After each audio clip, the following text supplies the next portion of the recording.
hello student যিসকল ছাত্ৰ ছাত্ৰীয়ে মেট্ৰিক বা হায়াৰ সেকেন্ডাৰী পৰীক্ষা দিছা তেওঁলোকৰ বাবে আজিৰ এই ভিডিওটো অত্যন্ত গুৰুত্বপূৰ্ণ লগতে যদি কোনোবা পেৰেন্টছে এই ভিডিওটো চাই আছে আপোনাৰ সন্তানে যদি মেট্ৰিক বা হায়াৰ সেকেন্ডাৰী পৰীক্ষা দিছে তেন্তে আপোনাৰ বাবেও ভিডিওটো বহুত গুৰুত্বপূৰ্ণ হয় তো ছাত্ৰ ছাত্ৰীসকল তোমালোকক আজি আমি এনে এটা কামৰ কথা ক'বলৈ গৈ আছো যোনটো কাম তোমালোকে যদি এতিয়া এভয়েড কৰা তেন্তে কিন্তু তোমালোকৰ ইন ফিউচাৰত বহুত এফেক্ট পৰিব আৰু তোমালোকে এই কামটো কৰাৰ বেষ্ট টাইম কিন্তু তোমালোকৰ এতিয়াই তো আজিৰ ভিডিওত তোমালোকক ডিটেইলছত জনাবলৈ গৈ আছো তো তাৰ আগতে তোমালোকে আমাৰ চেনেলত যদি নতুন আহিছা তেন্তে আমাৰ চেনেলটো সাবস্ক্ৰাইব কৰিবলৈ পাহৰি নাযাবা কিয়নো তোমালোকে আমাৰ আইএইচ টেগ আসামৰ জৰিয়তে এনে ধৰণৰ ইনফৰমেটিভ ভিডিওবোৰ তোমালোকে সদায় পাই থাকিবা তো ছাত্ৰ ছাত্ৰীসকল তোমালোকে যিসকলে এইবাৰ মেট্ৰিক বা হায়াৰ সেকেন্ডাৰী পৰীক্ষা দিছা তেওঁলোকে নিশ্চয় এতিয়া ঘৰত এনেই আছা তো ছাত্ৰ ছাত্ৰীসকল তোমালোকে যিসকলে মেট্ৰিক পৰীক্ষা দিছা তেওঁলোকৰ ৰিজাল্টলে এতিয়াও কিন্তু বহুত দিন আছে আৰু ৰিজাল্টৰ পিছত তোমালোকে যেতিয়া হাই সেকেন্ডাৰীত এডমিশন লবা হাই সেকেন্ডাৰীত এডমিশন লোৱাৰ পিছত তোমালোকৰ এডমিশন প্ৰসেস কমপ্লিট হ'ব এডমিশন প্ৰসেস কমপ্লিট হোৱাৰ পিছত তোমালোকৰ ক্লাছ ষ্টাৰ্ট হ'ব আৰু তোমালোকৰ হাই সেকেন্ডাৰী ক্লাছ ষ্টাৰ্ট হোৱাৰ আৰু কিন্তু বহুত দিন তোমালোকৰ হাতত আছে আৰু যিসকলে এবাৰ হাই সেকেন্ডাৰী দিছা তেওঁলোকে হাই সেকেন্ডাৰী পাস কৰাৰ পিছত যেতিয়া তোমালোকে ডিগ্ৰী এডমিশন লবা ডিগ্ৰী এডমিশন লোৱাৰ পিছত তোমালোকৰ এডমিশন প্ৰসেস কমপ্লিট হ'ব আৰু তাৰ পিছত তোমালোকৰ ক্লাছ ষ্টাৰ্ট হ'ব আৰু তোমালোকৰ ক্লাছ ষ্টাৰ্ট হোৱাৰ কিন্তু এতিয়াও বহুত দিন আছে গতিকে তোমালোকৰ হাতত এবাৰ মেট্ৰিক পৰীক্ষা যিসকলে দিছে বা হাই সেকেন্ডাৰী যিসকলে দিছে তেওঁলোকৰ হাতত কিন্তু এতিয়াও 3 পৰা 4 মাহ আছে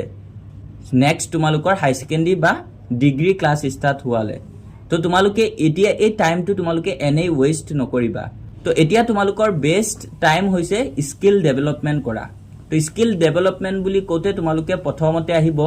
তোমালোকে এতিয়া বৰ্তমান কম্পিউটাৰ ক্লাছ এটা লৈ লোৱা কম্পিউটাৰ ক্লাছ কৰি তোমালোকে কম্পিউটাৰ সাৰ্টিফিকেট এটা তোমালোকে বনাই লোৱা কিয় কৈছো তোমালোকক কম্পিউটাৰ সাৰ্টিফিকেট এটা লাভ কৰিবলৈ কিয়নো কম্পিউটাৰ সাৰ্টিফিকেট কিন্তু তোমালোকৰ বাবে বহুত ইম্পৰ্টেন্ট হয় বহুতো এনে ষ্টুডেন্ট আছে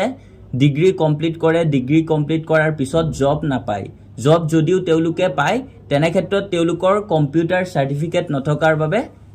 জবৰ পৰা বঞ্চিত হয় তো তোমালোকৰ জবৰ ক্ষেত্ৰটো কিন্তু কম্পিউটাৰ সাৰ্টিফিকেটটো বহুত ডিপেন্ড কৰে আৰু লগতে তোমালোকে বৰ্তমান জানাই বৰ্তমান সব কাম একচুয়ালি অনলাইনতে হয় তো তোমালোকৰ কম্পিউটাৰৰ ওপৰত নলেজ থকাটো অত্যন্ত গুৰুত্বপূৰ্ণ হয় আৰু তোমালোকে ইন ফিউচাৰত তোমালোকে যেতিয়া যিসকলে সায়েন্সত পঢ়িবা বা আৰ্টছত বা কমাৰ্চত যিয়ে পঢ়া তোমালোকে ইন ফিউচাৰত যদি তোমালোকে কিবা গভৰ্ণমেন্ট জব বা প্ৰাইভেট জব কৰিব বিচৰা তেনে ক্ষেত্ৰত কিন্তু তোমালোকৰ যদি কম্পিউটাৰ নলেজ নাথাকে তেনে ক্ষেত্ৰত তোমালোকে কিন্তু 80 to 90% চান্স থাকে তোমালোকে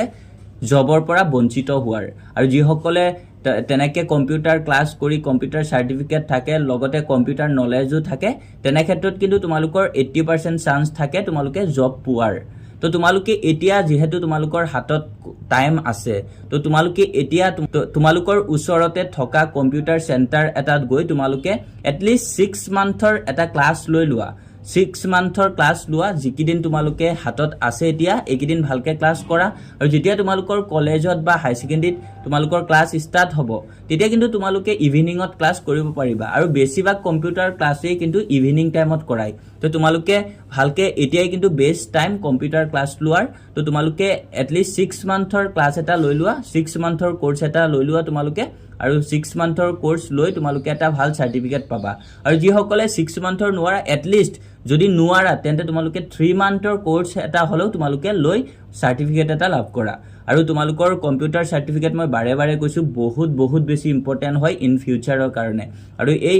সাৰ্টিফিকেটে কিন্তু তোমালোকক ফিউচাৰত বহুত এফেক্ট পেলাব যদি তোমালোকে এতিয়া এভয়েড কৰা তো তোমালোকৰ হাতত এতিয়া যেহেতু টাইম আছে তোমালোকে সঠিক টাইমত তোমালোকে এই সাৰ্টিফিকেটটো লাভ কৰা আৰু ভালকে তোমালোকে অলপ নলেজও গেইন কৰা তেতিয়া কিন্তু তোমালোকৰ ফিউচাৰত বহুত কাম আহিব তো আজিৰ ভিডিওত তোমালোকৰ বাবে এই ইম্পৰ্টেন্ট আপডেটটো আছিল আশা কৰো এই আপডেটটো তোমালোকৰ বাবে বহুত হেল্পফুল তো এনে ধৰণৰ আপডেটবোৰ তোমালোকে আইএইচ টেগ আসামৰ জৰিয়তে পাই থাকিবা তাৰ কাৰণে তোমালোকে চেনেলটো সাবস্ক্ৰাইব কৰিবলৈ পাহৰি নাযাবা লগতে ভিডিওটো তোমাৰ বন্ধু বান্ধৱৰ সৈতেও শেয়াৰ কৰি দিবা যাতে তেওঁলোকেও উপকৃত হয় লগতে তোমালোকে আমাৰ হোৱাটছআপ চেনেলটো জয়েন হৈ যাবা হোৱাটছআপ চেনেলত আমি তোমালোকক ইম্পৰ্টেন্ট আপডেটবোৰ দি থাকো